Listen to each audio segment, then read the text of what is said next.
Chase held his ground as the wine poured down onto the floor table from the broken bottle he now held in his hand. The sound of the bottle smashing had startled nearly everyone. For a moment, they all froze. Then suddenly, the action began. Chase moved toward Bob with the broken bottle while Bob's men rushed at him. But he was faster. Bob's men were forced to a standstill. Their boss was being held hostage. Any wrong action on their part and things could go south quickly. Sicily sat on her chair, stupefied, not able to speak. She was terrified. She was also confused. She had never seen Chase act this way. Who was this person? Could she have been that wrong about him? If so, boy, had she learned her lesson today. Chase was in command of the situation, always a step ahead of those around him. Bob was a small fish. His thugs were just that.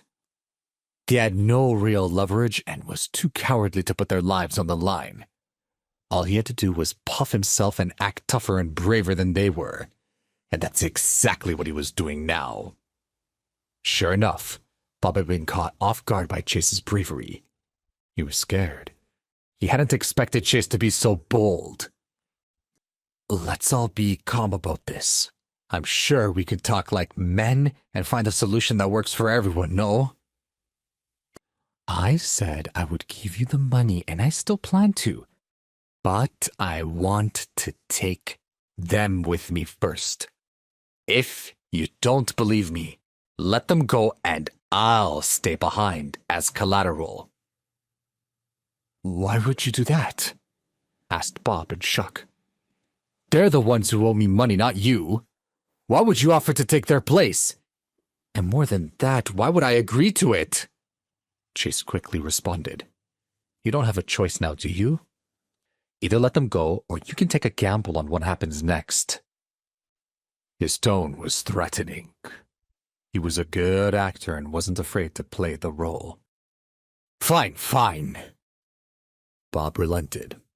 I will let them go now, but let me warn you. If I don't see that money soon, I will find them, and you, and see it to that you suffer slowly. I have my ways. His bad mood radiated throughout the room. Chase quickly turned to Sicily and Andy and said, Let's go. Frozen to her chair, Sicily couldn't move.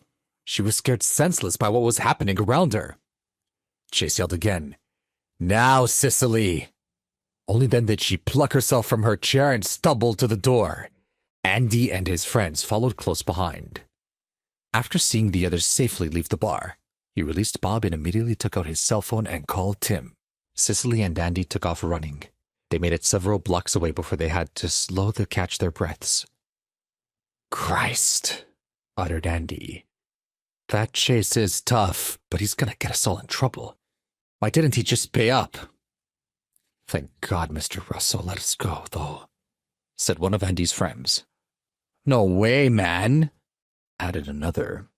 I've seen people act tough, but I've never seen anyone act that tough with their life on the line.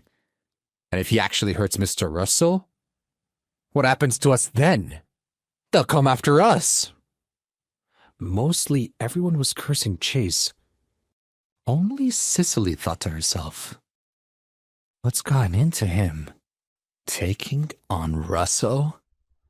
This wasn't the Chase she knew, but she also knew that Bob and his men weren't going to just let him go. How would he get out of there? She briefly felt a pang of guilt. She had been the one to call him. He put his life on the line and she'd run away.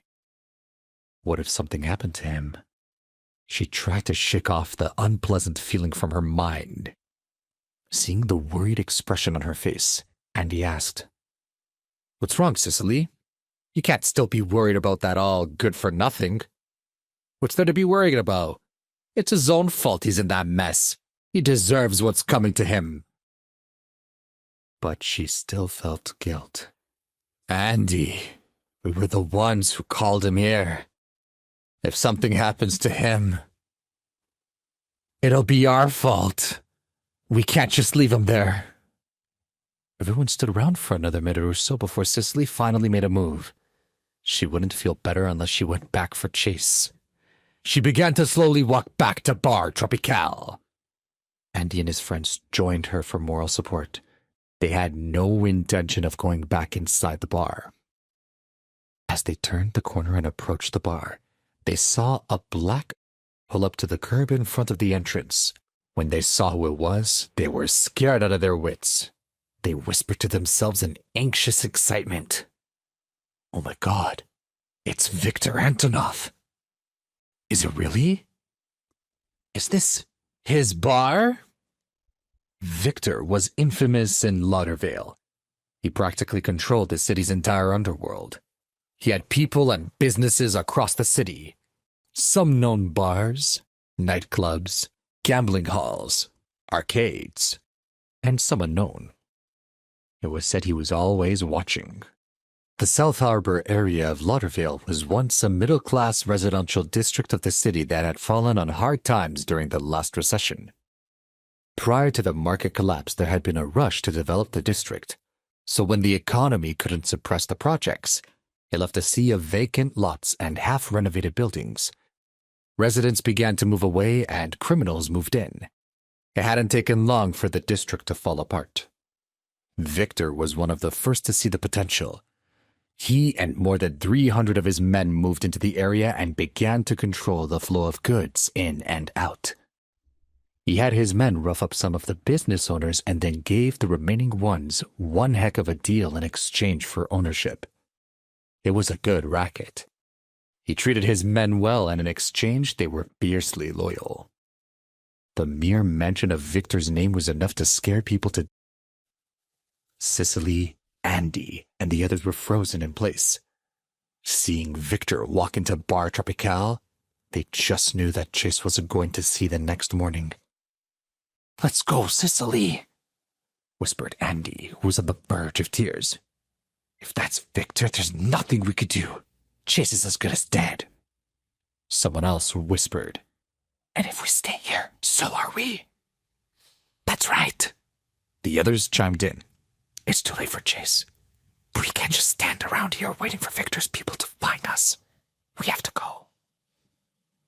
Sicily hesitated. It's not that she wasn't afraid. Of course she was. She was just thinking of how it was her that had brought Chase here. She had never expected that Victor would show up. If he was, it would be all her fault. Celia would never forgive her. "What do we do?" She asked no one in particular. "Should we call the police?" Please subscribe to the Pocket FM YouTube channel and press the bell icon for instant notification. Check out our channel for more such exciting shows.